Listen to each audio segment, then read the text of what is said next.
Hey YouTube, this is Mike Feeney, and I've shown you a video of how to make a pine cone pen, and I'm here with my daughter. We're out with a bunch of pine trees you can see in the background here, and I am going to be showing you how I pick a pine cone core for making a pine cone pen.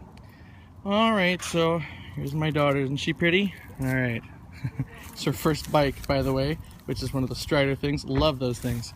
Alright, so anyways, here's a bunch of pine trees, and of course we see a pine cone. Okay, so now to determine whether or not we're going to use this, first of all, right off the bat, I know I'm not going to use this. Why? Because I tend to cheat. Basically, this already has all the seed pods on it. I have found and been lucky to find certain areas of where I live where squirrels eat off the pine cone cores, or the pine cone seed pods, leaving just the core bare. So it gives me a perfect blank. This one, if the seed pods, if you can find an easy way to remove seed pods without destroying some of your machines, because they're very annoying to get off, then you can get, this one might provide you a pretty nice core for something like our Euro style pen.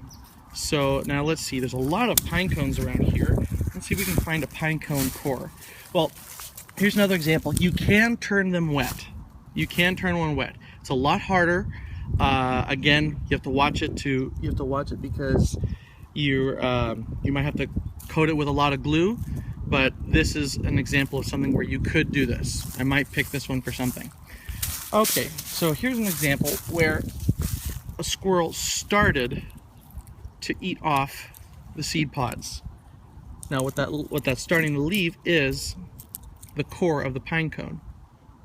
Sometimes the core can be as big as half an inch to 3/4 of an inch in diameter, which case is perfect for making something bigger, like your Big Ben pen, or in some cases even the Guardian pen, anything that's kind of got a bigger diameter, even the Majestic in some cases.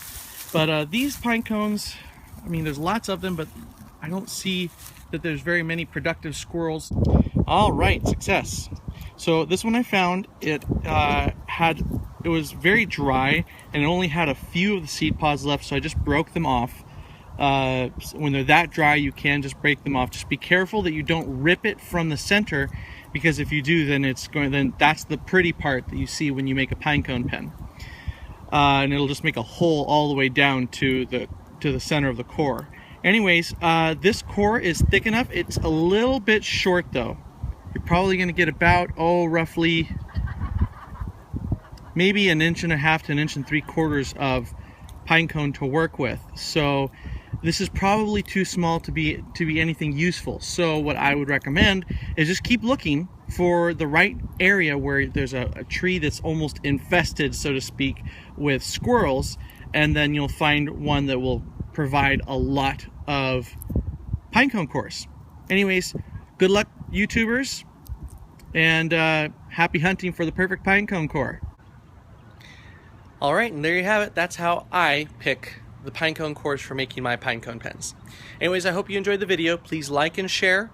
There are other methods, by the way. Don't take that as that's the only way to make a pine cone pen, but you can also always like, comment, share this video.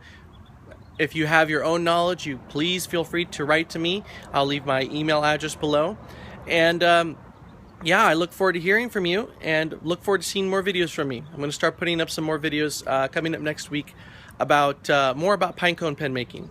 So different steps of the process. All right, well, have a good one, and I'll see you next time.